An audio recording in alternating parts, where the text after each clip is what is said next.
Hello friends, चलिए 11th class और physics subject और टॉपिक है ऑस्किलेशंस। बहुत इंपॉर्टेंट चैप्टर है। चलिए स्टार्ट करते हैं। आज का वीडियो काफ़ी लंबा होने वाला है क्योंकि आज मैं आपको बहुत सारे टॉपिक समझाऊंगा। तो चलिए बिना देर किए जल्दी से स्टार्ट करते हैं। सबसे पहले मैं आज आपको ये सारे टॉपिक्स बताने वाला हूँ: periodic motion, oscillatory motion, vibrative motion और कुछ डेफिनेशंस और भी तमाम टॉपिक है। चलिए स्टार्ट करते हैं। सबसे पहले अपन देखते हैं कि पीरियडिक मोशन किसको बोलते हैं। तो पीरियडिक मोशन, जिसको हम हिंदी में कहते हैं आवर्त गति, जब भी कोई ऑब्जेक्ट एक सर्टेन टाइम के बाद एक सर्टेन पाथ को फॉलो करता है, यानी एक निश्चित समय के बाद उसी जगह से गुजरता है जहाँ से कुछ समय पहले वो गुजरा था, तब ऐसे में उस ऑब्जेक्ट के मोशन को हम कहेंगे पीरियडिक मोशन। यानी सर्टेन टाइम के बाद वो उसी जगह से जाएगा। ठीक है, जैसे एग्जाम्पल के लिए अर्थ का मोशन एक पीरियडिक मोशन है। ठीक है, सन के चारों ओर वो 365 दिन 6 घंटे में एक राउंड पूरा करती है, फिर से वहीं से जाती है। ठीक है, और अर्थ खुद के चारों ओर भी, पृथ्वी खुद के चारों ओर भी पीरियडिक मोशन करती है, जिसमें वो 24 घंटे में स्वयं के चारों ओर एक राउंड पूरा कर लेती है। तो ये भी एक पीरियडिक मोशन है। मानव हृदय की जो धड़कन है वो 1 मिनट में लगभग 72 से 75 बार धड़कता है, तो वो भी एक पीरियडिक मोशन है। कि कोई भी झूला, अगर कोई झूल रहा है तो झूले की मोशन भी पीरियडिक मोशन है। तो इस तरीके से इसके बहुत सारे एग्जाम्पल्स हैं। तो मैं डेफिनेशन एक बार और दोहराता हूँ कि जब भी कोई ऑब्जेक्ट एक सर्टेन टाइम के बाद एक सर्टेन पाथ पर मोशन करता है, तब उसकी इस मोशन को अपन बोलते हैं पीरियडिक मोशन। ठीक है, चलिए नेक्स्ट डेफिनेशन है हमारा ऑस्किलेटरी मोशन। ठीक है, ऑस्किलेटरी मोशन देखते हैं क्या है। ये एक्चुअली पीरियडिक मोशन का ही शॉर्ट फॉर्म है। ठीक है, पीरियडिक मोशन का ही शॉर्ट फॉर्म है, यानी कि एक उसी का एक सरल रूप है ये। इसमें क्या है कि ऑब्जेक्ट एक फिक्स पॉइंट के इधर उधर, टू एंड फ्रो, ठीक है, फिक्स पॉइंट के इधर उधर मोशन करेगा। जैसे आप घड़ी का पेंडुलम मान सकते हैं। पेंडुलम वाली जो घड़ी होती है उसका जो पेंडुलम होता है वो ऑस्किलेटरी मोशन करता है। तो ऑस्किलेटरी मोशन को आप पीरियडिक मोशन भी कह सकते हैं, क्योंकि उसके डेफिनेशन के अनुसार एक फिक्स पॉइंट से वो ऑब्जेक्ट बार बार गुजरेगा एक सर्टेन टाइम के बाद। तो ऑस्किलेटरी मोशन में भी यही होता है। पीरियडिक मोशन में क्या होता है, ऑब्जेक्ट एक निश्चित समय के बाद अपने पाथ को दोहराता है। ठीक है, फिर इसमें ऑब्जेक्ट गोल भी घूम सकता है, कैसे भी घूम, इसमें ऑब्जेक्ट का मोशन सर्कुलर हो सकता है, वाइब्रेटरी हो सकता है, तमाम प्रकार की मोशन हो सकती है। ठीक है, इसी में एक सरल रूप में ले रहे हैं ऑस्किलेटरी मोशन। इसमें रेस्ट्रिक्शन कर दिया गया है कि ऑब्जेक्ट को एक निश्चित बिंदु के इधर उधर ही घूमना है।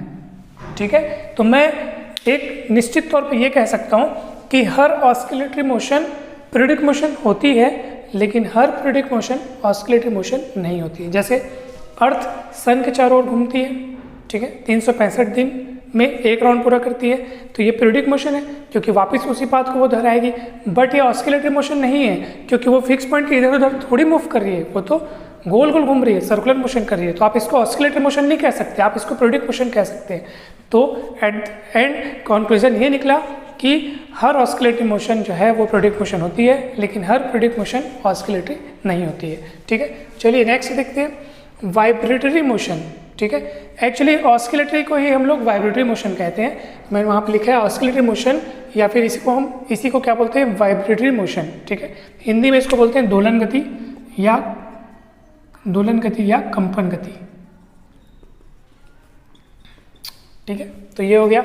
उसके बाद हम देखते हैं कुछ डेफिनेशंस। ठीक है, तो मान लीजिए कोई ऑब्जेक्ट ऑस्किलेटरी मोशन कर रहा है, तो जैसे मान लीजिए ये एक फिक्स पॉइंट से किसी ऑब्जेक्ट को लटका दिया गया है और ये ऑस्किलेटरी मोशन कर रहा है। तो ऑस्किलेटरी मोशन को अपना एक ऑस्किलेशन कंप्लीट करने में जितना समय लगता है उसको हम कहते हैं टाइम पीरियड। ठीक है, अब ये हम देखते हैं कि एक ऑस्किलेशन यानी क्या होता है। तो देखिए, मान लीजिए ये मीन पोजीशन है, मीन पोजीशन के इधर उधर वो ऑस्किलेटरी मोशन कर रहा है। तो एक ऑस्किलेशन किसको कहेंगे, मीन पोजीशन से एक किनारे तक जाना, फिर वहाँ से पूरा दूसरे किनारे तक आना, फिर वहाँ से फिर मीन पोजीशन तक आना। ठीक है। तो इस पूरे इतने को अपन बोलते हैं एक ऑस्किलेशन, वन ऑस्किलेशन, ठीक है। मेन पोजीशन से एक किनारे तक जाना, फिर वहाँ से यहाँ तक आना, फिर यहाँ से यहाँ तक, ठीक है। कंप्लीट वन ऑस्किलेशन हुआ। और इस एक ऑस्किलेशन में जितना समय लगता है उस ऑब्जेक्ट को, उसे हम कहेंगे टाइम पीरियड, और इसको टी से डिनोट करते हैं और इसका यूनिट होता है सेकेंड, ठीक है। और अब चलिए अपन देखते हैं नेक्स्ट डेफिनेशन कि फ्रीक्वेंसी किसको बोलते हैं। तो फ्रीक्वेंसी किसको बोलते हैं, एक सेकंड में जितने ऑस्किलेशन कंप्लीट कर लेता है कोई ऑब्जेक्ट ऑस्किलेटरी मोशन करते हुए, एक सेकंड में जितने ऑस्किलेशन कंप्लीट कर लेता है कोई ऑब्जेक्ट, उसको हम कहते हैं फ्रीक्वेंसी। इसको अपन न्यू से डिनोट करते हैं, कभी कभी एन से भी डिनोट करते हैं, कभी कभी एफ से भी डिनोट करते हैं, ठीक है। तो फ्रीक्वेंसी किसको बोलेंगे, एक सेकंड में कोई ऑब्जेक्ट जितने ऑस्किलेशंस कंप्लीट कर लेता है।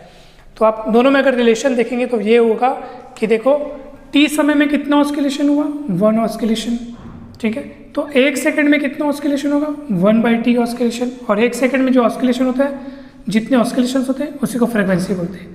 तो new is equals to 1/t या t इज इक्वल्स टू 1/न्यू, दोनों का प्रोडक्ट 1 होता है। ये टाइम पीरियड और फ्रीक्वेंसी में रिलेशन है, ठीक है। नेक्स्ट देखते हैं। और एक और चीज़ यहाँ पे मेरे को आपको बतानी थी कि ऑस्किलेटरी मोशन करता हुआ ऑब्जेक्ट मेन पोजीशन से किसी भी किनारे तरफ जितना मैक्सिमम दूरी तक वो डिस्प्लेसमेंट होता है उसका, उस मैक्सिमम डिस्प्लेसमेंट को हम बोलते हैं एम्पलीट्यूड। जितना दूर तक वो जाएगा, ठीक है, पूरा ऊपर तो नहीं चला जाएगा, कोई एक निश्चित दूरी तक जाएगा तो वो कहलाता है उसका एम्पलीट्यूड। ग्राफिकली अगर हम ऑस्किलेटरी मोशन को रिप्रेजेंट करें तो वो इस तरीके से हम करते हैं वेव फॉर्म में, ये ऐसा, ये मेन पोजीशन है और ये मैक्सिमम डिस्प्लेसमेंट जिसको हम कहते हैं एम्पलीट्यूड, ठीक है। आइए और नेक्स्ट देखते हैं। फिर हमारे पास है SHM यानी simple harmonic motion, oscillatory motion का ही एक सिंपल फॉर्म। इसमें ऑब्जेक्ट किसी निश्चित बिंदु के किसी फिक्स पॉइंट के इधर उधर स्ट्रेट लाइन में मोशन करता है, एक सरल रेखा में मोशन करेगा, सरल रेखा में गति करेगा, तब हम उसको बोलेंगे सिंपल हार्मोनिक मोशन। जैसे मान लीजिए आपने किसी स्प्रिंग से आपने कोई वजन लटका दिया, वजन, ठीक है, और उस पर हल्का सा फोर्स खींच करके उसको छोड़ देंगे, तब ये जो ऑब्जेक्ट आपने लटकाया उसका मोशन सिंपल हार्मोनिक मोशन होगा। क्यों? क्योंकि इसका एक फिक्स पॉइंट रहेगा और वो इधर उधर, क्योंकि स्प्रिंग है तो उसमें इलास्टिसिटी की तो प्रॉपर्टी होगी, तो वो इधर उधर मोशन करेगा स्ट्रेट लाइन में, तब हम इसको क्या कहेंगे, सिंपल हार्मोनिक मोशन। बाकी डेफिनेशंस इसके लिए भी वही है, टी समय में 1 ऑस्किलेशन, एक सेकंड में 1/t ऑस्किलेशंस, इसलिए इसी को फ्रीक्वेंसी बोलेंगे। फ्रीक्वेंसी, टाइम पीरियड, सबकी डेफिनेशंस ऑस्किलेटरी मोशन के लिए जो थी वो सिंपल हार्मोनिक मोशन के लिए भी वही रहेंगी। तो आप ऐसे भी बोल सकते हो कि सिंपल हार्मोनिक मोशन भी पीरियडिक मोशन का ही एक सिंपल फॉर्म है ना। चलिए ये भी हो गया। उसके बाद हम देखते हैं simple harmonic motion in the form of uniform circular motion. चलिए हम इसको जल्दी से पढ़ते हैं, काफ़ी इंपॉर्टेंट चीज़ है ये भी।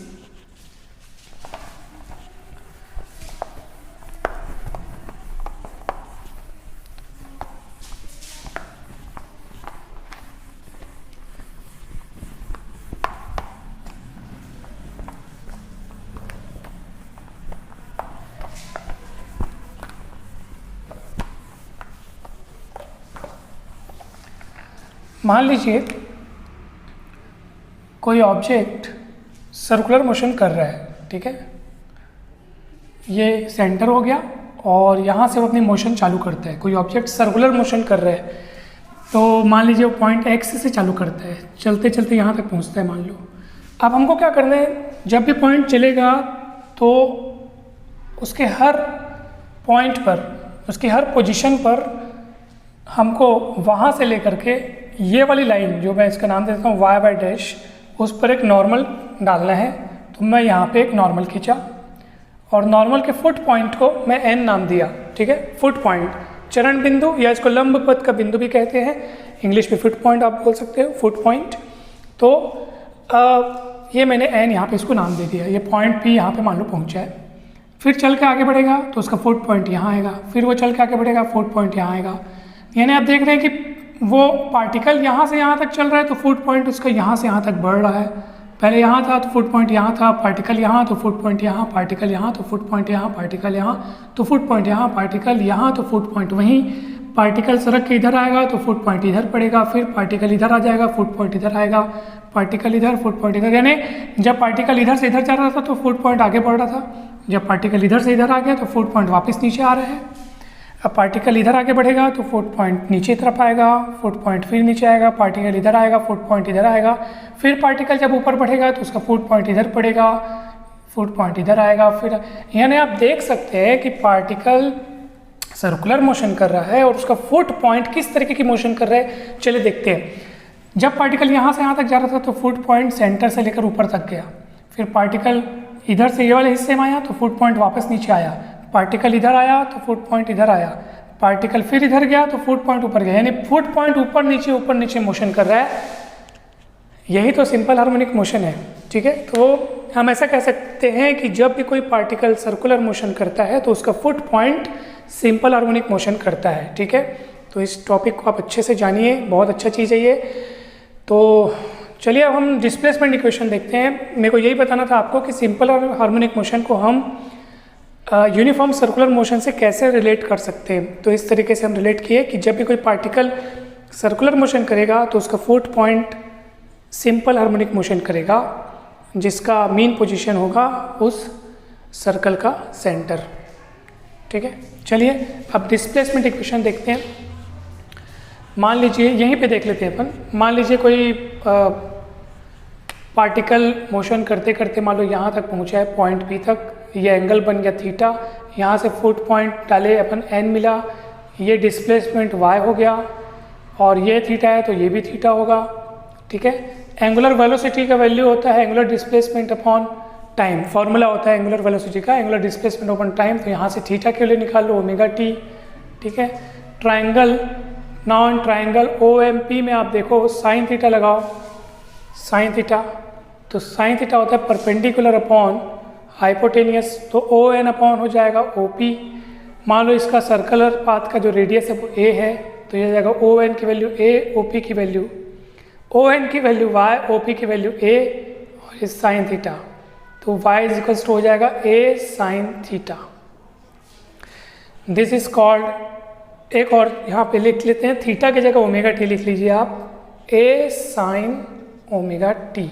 This is called displacement equation for simple harmonic motion, ठीक है। अब मैं आपको बताता हूँ कंसेप्ट ऑफ फेस, ठीक है, कि फेस का कंसेप्ट क्या है। फेस एक्चुअली क्या होता है, जब भी कोई पार्टिकल सिंपल हार्मोनिक मोशन कर रहा होता है या ऑस्किलेटरी मोशन कर रहा होता है, तो किसी समय पर उसकी पोजीशन को, उसकी मोशन को बताने के लिए जिस पैरामीटर का हम इस्तेमाल करते हैं उसको हम कहते हैं फेस। जैसे एक एग्जांपल के लिए मान लीजिए, अभी तो इस पार्टिकल ने इस एक्स से, इनिशियल पॉइंट एक्स माना है P1 ने, वहाँ से मोशन स्टार्ट किया, ठीक है। ये थीटा इक्वल ओमेगा टी। अगर मान लीजिए वो एक्स से मोशन स्टार्ट नहीं कर रहा होता, थोड़ा आगे या थोड़ा पीछे से मोशन स्टार्ट कर रहा होता, तो क्या होता, चलिए देखते हैं। अगर मान लो वो, इसको मैं बिठा देता हूँ, मान लो वो यहाँ से मोशन स्टार्ट नहीं कर रहा बल्कि यहाँ P0 से मोशन स्टार्ट कर रहा है, कहीं और से, जिसका ऑलरेडी एंगल यहाँ से इनिशियल पॉइंट से जिसका एंगल ऑलरेडी कुछ बना हुआ है, मान लो फाई एंगल बना हुआ है, उसके बाद वो आगे थीटा एंगल और बनाता है, मान लो ओमेगा टी, ठीक है। अब इनिशियल पॉइंट से उसका टोटल एंगल कितना हो जाएगा, ओमेगा टी प्लस फाई। पहले तो वो इनिशियल पॉइंट से अपना मोशन स्टार्ट किया था, लेकिन अब वो इनिशियल पॉइंट के अलावा किसी और पॉइंट से अपना मोशन स्टार्ट कर रहा है जिसका ऑलरेडी यहाँ से एंगल कितना बना हुआ है, फाई बना हुआ है। तो टोटल एंगल कितना हो गया, ओमेगा टी प्लस फाई। यानी ये आपको ये जो दिख रहा है ना, ये टोटल एंगल है ना, ये पूरा का पूरा एंगल, फाई और ओमेगा टी को आप ऐड करोगे तो ओमेगा टी प्लस फाई पूरा एंगल बनेगा यहाँ से यहाँ तक, और जितना ये होगा उतना ये भी होगा, ओमेगा टी प्लस फाई। तो इसी इक्वेशन को हम लोग लिखना होता तो हम कैसे लिखते हैं, इसी को हम लिखते हैं y is equals to a sine omega t plus phi, ठीक है। क्योंकि अब यहाँ पे आप जब एंगल लोगे साइन थीटा साइन, तो ये angle omega t plus phi लेना पड़ेगा आपको, ठीक है। तो ये यहाँ पे फेस जो है ना, फेस एंगल बोलते हैं फाई को। अगर मान के चलिए कि ये यहाँ से मोशन स्टार्ट न करके नीचे से किया होता, तो वहाँ पे कुछ और आता, माइनस में आता ये वाला एंगल, ठीक है। तो फेस का यही है। अब देखिए मान लीजिए पार्टिकल यहाँ से चलकर यहाँ पहुँच गया, तो अगर हम उसको फेस को एंगल के फॉर्म में बताएं तो आप कहेंगे सर देखिए यहाँ से मोशन करना चालू किया था और यहाँ तक पहुँच गया, तो एंगल के हिसाब से फेस देखें तो π/2 एंगल घूम गया वो। टाइम पीरियड के हिसाब से देखोगे तो उसने कितना टाइम पूरा किया, t/4। क्यों? क्योंकि पूरा एक राउंड पूरा करने में कितना समय लगता है, t, जिसको टाइम पीरियड कहते हैं। लेकिन ये जो दूरी है वो पूरी दूरी की 1/4 है, 1/4 है, तो टाइम भी 1/4 लगेगा, तो t/4 हो जाएगा। जैसे पार्टिकल यहाँ से यहाँ तक मोशन किया तो एंगल के हिसाब से हो जाएगा पूरा पाई उसका फेस एंगल, और टाइम के हिसाब से हो जाएगा t/2, क्योंकि पूरे राउंड का ये आधा है, ठीक है। तो ये हो गया। अब मैं आपको ये बताता हूँ कि वेलोसिटी एंड एक्सेलरेशन कैसे निकालेंगे। डिस्प्लेसमेंट तो हमारे पास आ गया। वेलोसिटी यानी क्या होता है? वेलोसिटी यानी होता है आपके पास इसी डिस्प्लेसमेंट का t के रिस्पेक्ट में आप डिफ्रेंशिएशन कर दो, ठीक है। तो चलिए d/dt of a sin ωt plus phi कीजिए, a को बाहर निकालिए और d/dt of sin ωt plus phi हो जाएगा, sin ωt plus phi. Sine का डिफ्रेंशिएशन होता है cos, तो ये हो जाएगा cos ωt plus phi. t का कोफिशिएंट ओमेगा सामने आएगा, ठीक है। ये वेलोसिटी आ गया। इसको और अच्छे से लिखने के लिए cos ωt प्लस फाई का फॉर्मूला होता है 1 minus √1 minus sine square ωt plus phi. ये हो गया 1 minus sine ωt plus phi का फॉर्मूला यहाँ से यहाँ पे निकाल सकते हो y/a निकाल सकते हो, y/a स्क्वायर है तो स्क्वायर लगा दो, रूट निकालोगे आप इसका, ये इधर जाएगा a² minus y, a square LCM में आएगा, रूट से बाहर होके वो a बन जाएगा, a कट जाएगा तो ओमेगा √a² माइनस y²। ये आपका पास वेलोसिटी का इक्वेशन आ गया। अगर मैं एक्सेलरेशन निकालना चाहूँ तो यहीं से मेरे को कहानी पलटनी पड़ेगी और यहाँ पर मुझे एक बार और डिफ्रेंशिएशन करना पड़ेगा। एक्सेलरेशन निकालने के लिए मेरे को dv/dt करना पड़ेगा, ठीक है। तो क्या होगा बताइए, d/dt ऑफ v की वैल्यू कितनी है, a omega cos ωt plus phi.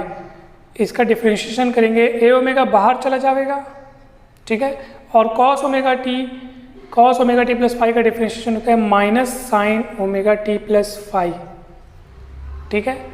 और t का कोफिशिएंट ओमेगा फिर से लिखाएगा तो ओमेगा स्क्वायर हो जाएगा पहले से, क्योंकि एक ठोक ओमेगा था, माइनस बाहर आ जाएगा, a ओमेगा स्क्वायर। यहाँ पे एक काम करता हूँ मैं, ओमेगा स्क्वायर लिख लेता हूँ और a को इसके साथ लिख देता हूँ, a sine ωt plus phi. और a sine ωt plus phi आप इक्वेशन 1 से देखो, a sine ωt plus phi पूरा का पूरा y है, तो ये हो जाएगा minus omega square y, alpha is equals to. तो ये सिंपल हार्मोनिक मोशन करते हुए पार्टिकल के एक्सेलरेशन के लिए ये आपके पास एक्सप्रेशन तैयार हो गया। यहाँ से आप ओमेगा की वैल्यू निकाल सकते हो। टाइम पीरियड के लिए वैल्यू अगर निकालना हो तो ओमेगा हो जाएगा आपके पास omega square equal to α/y। यहाँ से मैं माइनस को आगे लेके नहीं चल रहा हूँ, केवल मैग्नीट्यूड निकाल रहा हूँ, बिकॉज मेरे को अभी स्क्वायर रूट करना है, स्क्वायर रूट के अंदर माइनस साइन नहीं ले सकता, तो मैं केवल मैग्नीट्यूड लेके चल रहा हूँ। और मेरे को यहाँ पे आपको निकाल के दिखाना है टाइम पीरियड। ओमेगा की वैल्यू हो जाएगी √α/y। ओमेगा इक्वल होता है 2π/t, t टाइम पीरियड है, √α/y। पलट दो दोनों को, रेसिप्रोकल ले लो, तो t/2π इज इक्वल्स टू हो जाएगा √α/y। तो टाइम पीरियड इक्वल टू आ जाएगा 2π√α/y। इसको पलटेंगे तो ये हो जाएगा y/α। गड़बड़ी में गड़बड़ी नहीं करनी है, जैसे मेरे से हो गई गड़बड़ी, तो आपको ऐसा नहीं करना है, α/y पलटेगा तो y/α और ये, ठीक है। तो ये आपके पास टाइम पीरियड के लिए एक्सप्रेशन आ गया। और अगर आप फ्रीक्वेंसी निकालना चाहो, मैं यहाँ पे जगह बची है इसको निकाल देता हूँ। फ्रीक्वेंसी होती है न्यू निकालना चाहोगे तो 1/t होता है, तो ये हो जाएगा जस्ट उसका उल्टा, तो 1/2π √α/y हो जाएगा, ठीक है। y/α का उल्टा α/y, 2π का उल्टा 1/2π। तो ये फ्रीक्वेंसी के लिए भी आपके पास एक्सप्रेशन आ गया। चलिए बहुत ही कम समय में हमने बहुत सारे टॉपिक्स को देख लिया। आशा है आपको अच्छे से समझ में आया होगा। कहीं भी डाउट हो तो बिंदास पूछ सकते हैं। इस चैप्टर के और बहुत सारे टॉपिक बचे हैं, मैं उनका वीडियो नेक्स्ट बनाऊंगा, ठीक है। तो वीडियो अच्छा लगा हो तो लाइक करें, कहीं भी डाउट हो तो बिल्कुल कमेंट सेक्शन में पूछें। वीडियो को अपने फ्रेंड्स के साथ शेयर ज़रूर करें और चैनल को अगर अब तक आपने सब्सक्राइब नहीं किया है तो ज़रूर सब्सक्राइब करें। Thank you so much.